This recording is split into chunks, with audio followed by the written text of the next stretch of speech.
And as always, we're going to be looking for accurate context, good risk management, and always exercising good patience. Anytime you're talking about fundamentals in a market and direction, fundamentals take a little bit of time to play out. We got crude oil today, kind of trading yesterday's value area really nicely, low to high. That's what we're here for, is to put ourselves in the best success. A trading routine does that, builds that habit, lets you know what to work on, what to reflect on, and what to improve on the next day.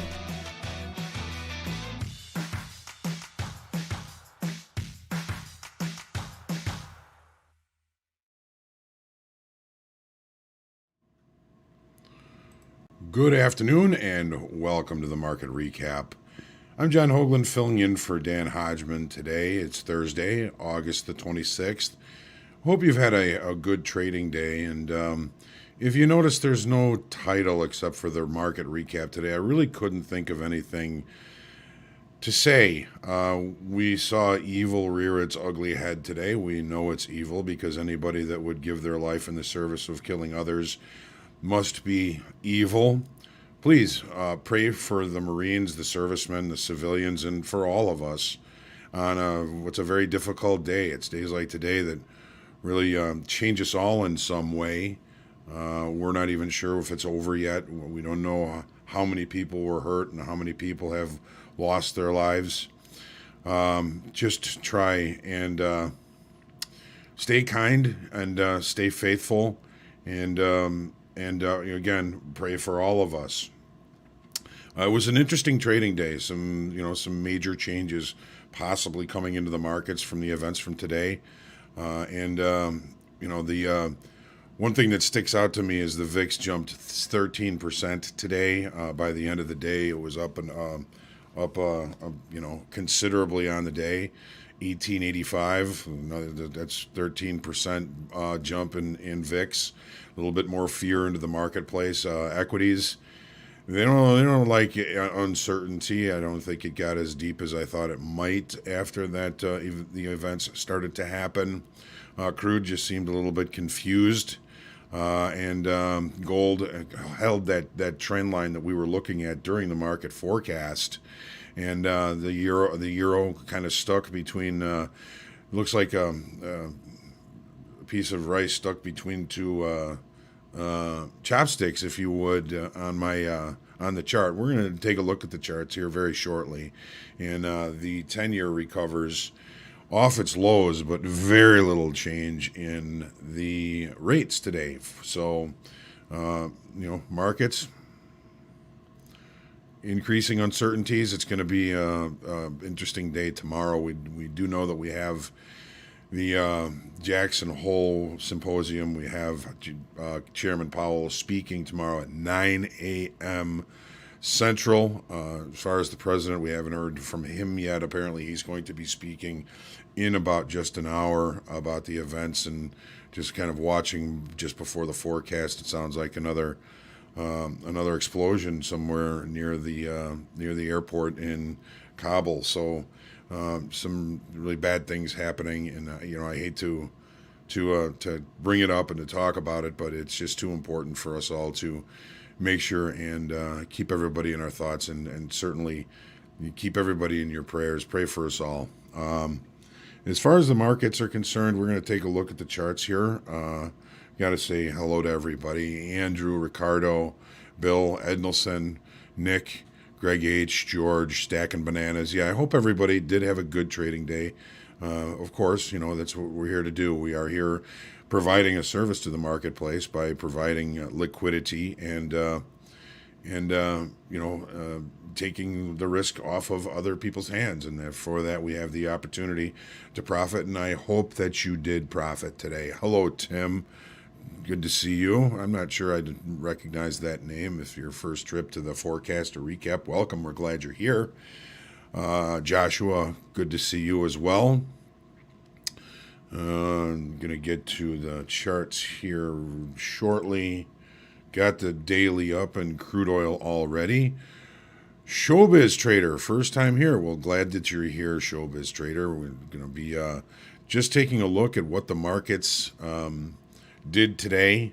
We had some changes going on throughout the day today. It'll be good to see you in the combine soon, and we're looking forward to your success.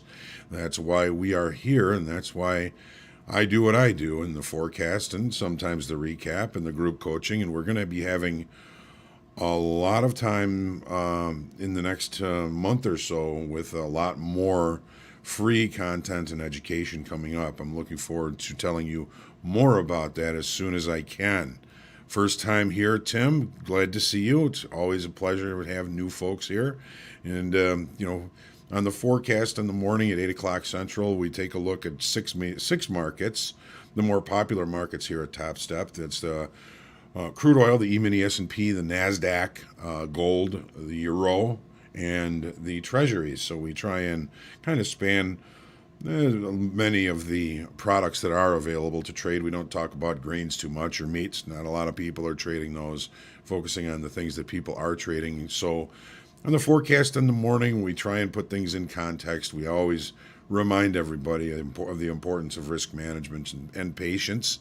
So maybe we'll see you tomorrow morning on the forecast. On Fridays, there is no recap. So we'll be happy to see you, everybody, tomorrow morning, and then it'll be Monday morning before I get to see everybody again, and I hope to see everyone. Let's go ahead and take a look at the charts here. As always, I just kind of go left to right. I've got the crude oil up here right now. So we were looking at this morning. We're up against an important inflection level. Our high yesterday was within about 4 ticks of it. Say 68.60 is that weekly kickoff important inflection level.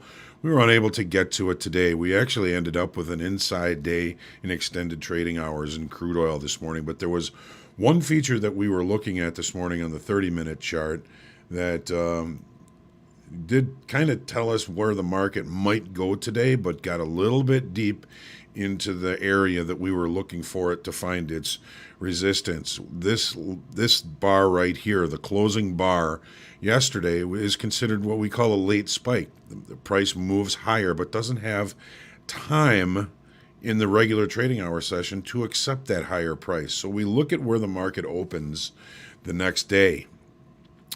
And yet today we opened here. We kind of fooled around for the first couple 3 hours. We were inside of range and inside of value from yesterday. So no big changes in the perception of value of a barrel of crude oil. It says maybe we'll find better trade locations as the day goes on.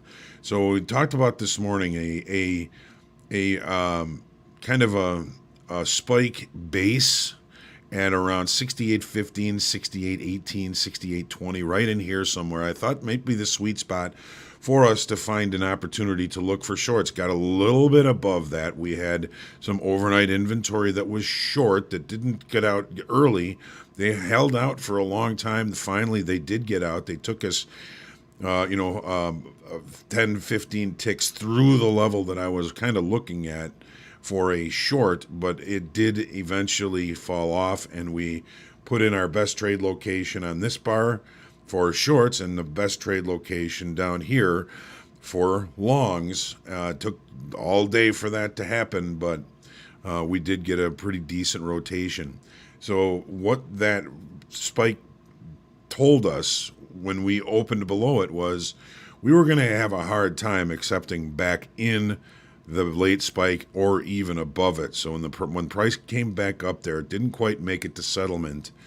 But when it came up there and looked and didn't find any new participants, it turned around and headed back lower. So hopefully, with the knowledge of that late spike and how that worked, you were able to work your way into a short in the late spike here somewhere, and you were able to take that move to the downside.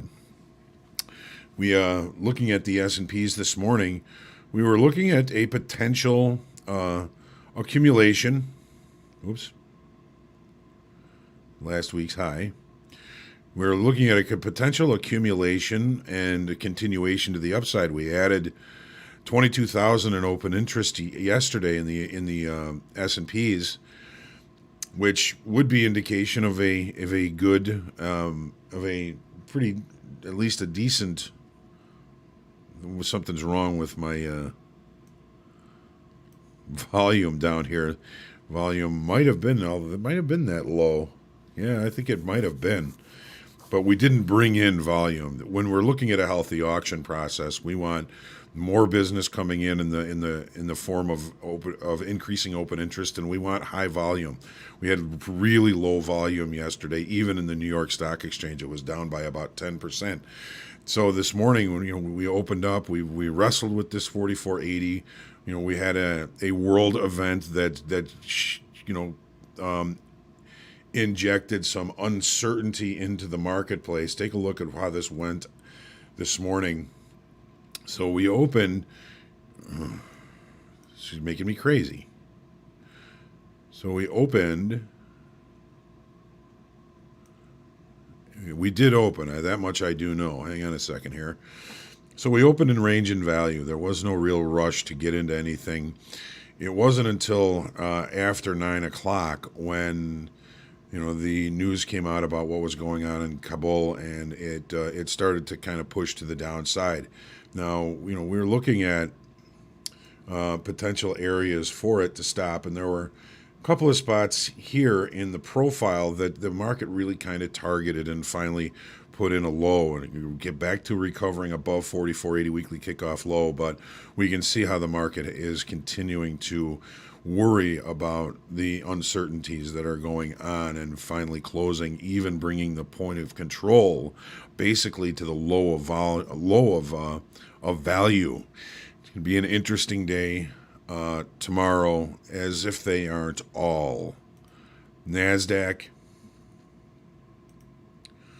NASDAQ held up okay. It's still above that weekly kickoff level. But again, the uncertainties creeping into the marketplace. You can see it in the VIX. You can see it on these charts. We didn't have the same amount of open interest increase yesterday. We had really low volume again yesterday. So the auction process, even before what happened today, was kind of telling us that we may need to get a little bit of a pullback. Maybe we're a little bit too long to continue to rally. And I know that's kind of hard to imagine, but that's what happens at the highs. There's too many longs in short time frame, medium time frame. The longer time frame may decide to adjust inventories, and that's when we have these firestorms to the downside. And I wouldn't call today a firestorm to the downside at all. I think the market's actually held up pretty well, considering the 30-minute chart. We have, the market kind of opened below range and below value. We had an opportunity for a potential value area special situation play, but every time we got up there, it was knocked lower. And then, of course, the 9 o'clock to 9:30 bar was when the news came out about Kabul, and that's when the market started to kind of head to the downside. This could have turned into a much bigger downside ordeal. I think these markets held up very well. I don't think that we chased any longer time frame traders to adjust inventory in this regard. I think they actually held up pretty well. Again, we're closing right near the lows, and that could be not that good a sign. We're going to watch and see what happens for the rest of the night, of course, and then we're going to see how things play out for us tomorrow in these markets. Right. So the gold this morning, we were looking at it, and we had a little higher volume off of the resistance level that was up here. We lost a bunch of open interest, so it doesn't seem as though the auction is very healthy to the downside. As a matter of fact, I believe it is still holding structure to the upside. We were watching this morning as the market tested down to the top trend line of this bull flag, which the market does happen. It did it yesterday, it did it today, and then finally it found some legs and started moving to the upside. So this was really my main hypothesis for today, And it played out relatively nicely. Not a huge opportunity. Let's take a look at it on the 30-minute chart. You got to straighten things out here because things move around on this platform a little bit. There it is. There's the line. And so the market opened in range and value, gave us a pretty good look down towards this trend line down here, did not accept, and then rotated higher for the better part of the day, basically taking us to last week's high.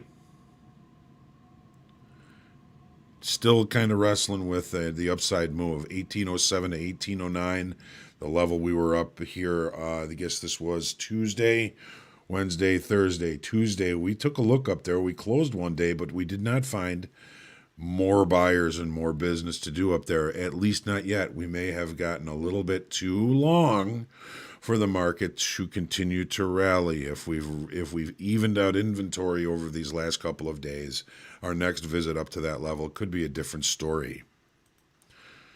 To the euro, you can see it.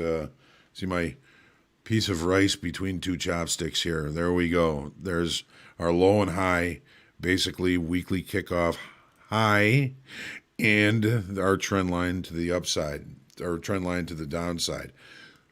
This break above weekly kickoff was a stage 1 market state break. If we can find acceptance and find some new business above this trend line, I think that's going to take our market state basically from downtrend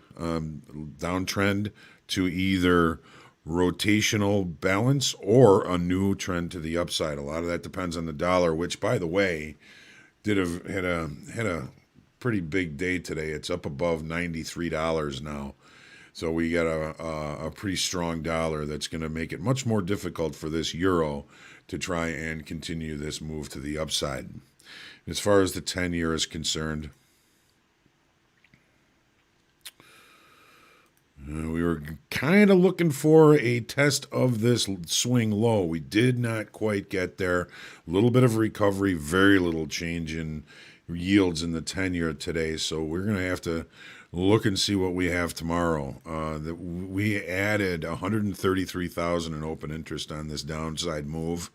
I don't think that all those shorts are ready to give up just yet. We looked at the potential for a value area special situation play. We couldn't even get to point of control after the open, so we spent and brought value lower, which could be expected after a big healthy downside auction yesterday. All right, so the markets are available for us tomorrow. Of course they are, and we'll look forward to seeing how things play out. Now, typically right now we'll be doing this day in history, and I'm going to skip that, and I'm going to go to this day in music and see what we have. I'm upset about the things that happened today. 1965, Sonny and Cher were number 1 in the UK singles chart with "I Got You, Babe." Well, I'm dating myself if I say that. I don't want to say that, but doesn't Cher still look like she's about 19? Well, maybe not.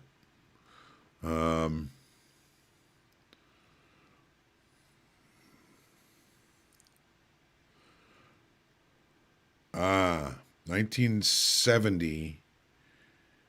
The recording with Eric Clapton for what would become the double album Layla and Other Assorted Love Songs. Tom Dowd took Clapton and his band to an Allman Brothers concert where Clapton, already a fan of the guitarist, first heard Duane Allman play in person. So Allman contributed to most of the tracks on that album. I did not know that. I love that album. Looking for birthdays.